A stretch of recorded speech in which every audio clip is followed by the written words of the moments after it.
বাংলাদেশে গুম খুনে ভারতীয় গোয়েন্দাদের সম্পৃক্ততার অভিযোগ। বাংলাদেশে গুম ও বিচার বহির্ভূত হত্যাকাণ্ড নিয়ে বিতর্ক অনেক দিনের। তবে সাম্প্রতিক একটি গুম কমিশনের প্রতিবেদনে উঠে এসেছে নতুন ও গুরুতর অভিযোগ। এই অপকর্মে বাংলাদেশি গোয়েন্দা সংস্থার পাশাপাশি ভারতীয় গোয়েন্দা সংস্থারও সম্পৃক্ততা রয়েছে। দীর্ঘদিন ধরে মতবিরোধীদের দমন করতে আওয়ামী লীগ সরকার এই যৌথ উদ্যোগ নিয়েছে বলে অভিযোগ করেছে একাধিক ভুক্তভোগী ও মানবাধিকার সংস্থা। কমিশনের তথ্য মতে দ্বিপক্ষীয় নিরাপত্তা সহযোগিতার নামে ভারত ও বাংলাদেশের মধ্যে যৌথ অভিযান চালানো হতো।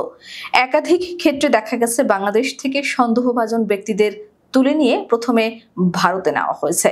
সেখানে ভারতীয় গোয়েন্দারা তাদের জিজ্ঞাসাবাদ করে পরে আবার বাংলাদেশে ফেরত পাঠিয়ে দেশের নিরাপত্তা বাহিনীর হাতে তুলে দেওয়া হয়। এক ভুক্তভোগী জানান, রাত 1:30টার দিকে তাকে চোখ বেঁধে হাতকড়া পরিয়ে সীমান্তে নিয়ে যাওয়া হয়। এরপর নদী পার করে তাকে ভারতে প্রবেশ করানো হয়। সেখানে একটি বাসে তুলে দিয়ে বলা হয়, বাস যেখানে থামবে সেখানেই নামবি। পরে স্থানীয় লোকজন তাকে পুলিশের হাতে তুলে দেয়। পুলিশ তাকে পাসপোর্ট না থাকায় গ্রেফতার করে জেলে পাঠায়। জেলেও তিনি নৃশংস নির্যাতনের শিকার হন। টয়লেটের ভেতরে থাকতে বাধ্য করা হয়। কখনো খাবার দেওয়া হতো না, আবার শারীরিক শ্রম করিয়ে নির্যাতন চালানো হতো। আরেকজন বলেন, তাকে জিজ্ঞাসাবাদ করা হয়েছিল কেন তিনি ভারত বিরোধী বা কাশ্মীর ইস্যুতে ভিডিও প্রকাশ করেছেন। আরেকজন বলেন, তাকে জিজ্ঞাসাবাদ করা হয়েছিল কেন তিনি ভারত বিরোধী বা কাশ্মীর ইস্যুতে ভিডিও প্রকাশ করেছেন। দিল্লি থেকে আসা গোয়েন্দারা হুমকি দিয়ে বলেন, এই ভুল আর যেন না করো। পরে তাকে ফের বাংলাদেশে হস্তান্তর করা হয়।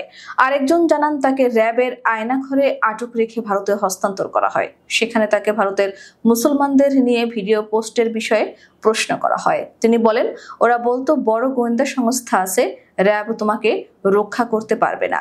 2016 সালে অপহৃত 21 বছর বয়সী এক তরুণ প্রায় 3 বছর নিখোঁজ ছিলেন। আরেকজন জানান, 2023 সালে র্যাব 4 কর্তৃক অপহরণের পর তিনি 1 বছর 3 মাস গুম ছিলেন।